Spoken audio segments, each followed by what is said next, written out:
Hey there guys, it's George here, back with an ALM Advent video. Now this is day number 11, so if you haven't seen any of the other days, if this is the first time you're seeing this kind of video, then please do go back and check out the other ones because there's some great content from our very knowledgeable coaches about a variety of different things to do with your diet, your training, and all kind of stuff like that. So today we're going to talk about the 5 principles of training.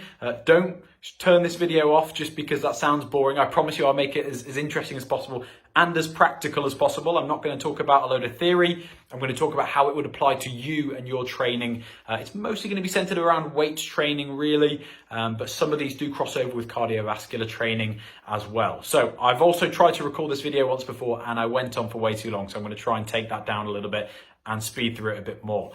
First principle of training. Now these are my principles. If you Google this, you'll find so many different variations. These are the things I think are most important in my experience and in my knowledge when it comes to training. Number 1, volume. This is in no particular order. The volume of our training is very, very important. It's been shown in studies to be one of the most important things. In other words, if you go to the gym and you do 10 sets of 10 reps, and someone else goes to the gym, your friend, and they do 5 sets of 5 reps, and you're both lifting the same weight, you are going to gain more muscle than the person who is not. Assuming everything else is the same, diet, recovery, and everything like that, obviously, because that can have an effect. But assuming everything else is the same, you're going to gain more muscle because you're just simply doing more work. You're doing more volume in the gym. Volume is basically your sets and your reps, how many you're doing. So again, more volume equals more muscle growth up to a certain point.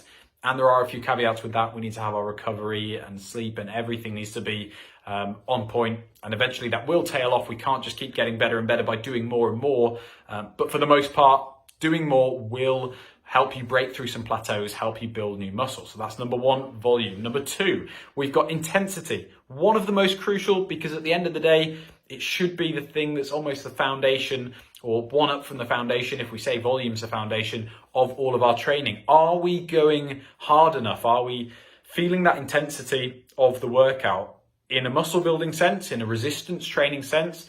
What that would be is, are we taking the muscle close to failure? You'll be surprised how many people, and you might be one of these people, I was once one of these people, how many people don't understand or don't know the feeling of what it feels like to take a muscle to local failure. So rather than kind of lifting your weight and just putting it down when you feel like it, not a lot of people know the feeling of taking that muscle to the point where you physically can't lift the weight up anymore because the muscle locally itself is so fatigued. And you don't have to get to that point, but getting close to that point is crucial for getting results. If you aren't getting anywhere near that point, your body just won't want to adapt. If you think about it like this, if you went to the gym and you lifted 5 kilograms for 5 reps and you just did that on bicep curls, your body's going to say, well, again, potentially whatever, depending on your starting point here, but your body might say, that's fine, I could do that for the rest of my life, no problem, looking like I am now. But if you went into the gym and you did 10 kilograms for 10 reps and you were really struggling on those last few reps to get that weight up, your body's going to think, well, hang on a minute, I need to change how I'm built to lift this weight. If he's going to, or if he or she is going to do this, on the next few weeks, I need to build some muscle in that area to help cope with this weight. So that is crucial. Intensity. Now that links on nicely to overload. When we're talking about overload, what that is making something gradually harder and harder. Very important when it comes to resistance training and getting results. So for example, in that example I just gave there, we're doing the 10 reps with 10 kilograms. Our body has eventually built that new muscle. It can cope with the exercise. Well, now what? We can't just stay at that weight for ages because we'll never build any more muscle. We'll never progress any more. So we need to make sure we are always increasing the weight slightly, or we're increasing the reps, or we're increasing the sets. So basically we're increasing the volume in some way, like we said at the start. That's crucial. Overload, another crucial one. So that's 3 we've covered now. We've got 2 more to go. I'll try and speed it up. This video is getting quite long already. Specificity. Specificity is very important. It is essentially, are you training for what you want? So if your goal is to build muscle, are you training to the point where you are doing things that will help you build muscle? So are you resistance training, or are you just going for a run and hoping that you'll build a lot of leg muscle, or you'll build some upper body muscle. We need to be making sure that we're doing specific things that will help us achieve our goals. Now that could be, again, very specific in terms of right down to the exercises, the individual exercises, or it could be more general. Are we just lifting weights when our goal is to build muscle? Because that would obviously be quite important compared to cardio. We don't necessarily need to do as much of that if that isn't one of our main goals.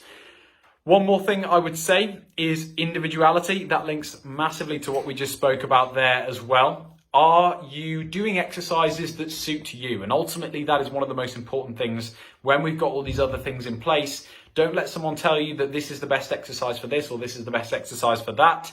Never let someone tell you that. It's all about the exercises that you feel working the muscles, the individual muscles, the best. If you go to a gym and you try out a load of bits of equipment, or you try out a load of different exercises, one person is going to feel them completely different to another person, or slightly different to another person. And what works for you might not be what works for your friend who's doing the same stuff. So don't let anyone else dictate what exercises feel best for you. Always listen to your body, and as you get more experience with your training, you'll develop that mind-muscle connection, and you'll know what causes the most muscle growth. You'll know what feels the best for you, what doesn't cause you injuries. If you've ever done an exercise that you think, my joints are hurting here rather than the actual muscle, I don't feel right with this one, then maybe that exercise isn't for you. As long as you're doing good technique, obviously that would be crucial, then maybe that exercise isn't for you and you should perhaps do another exercise.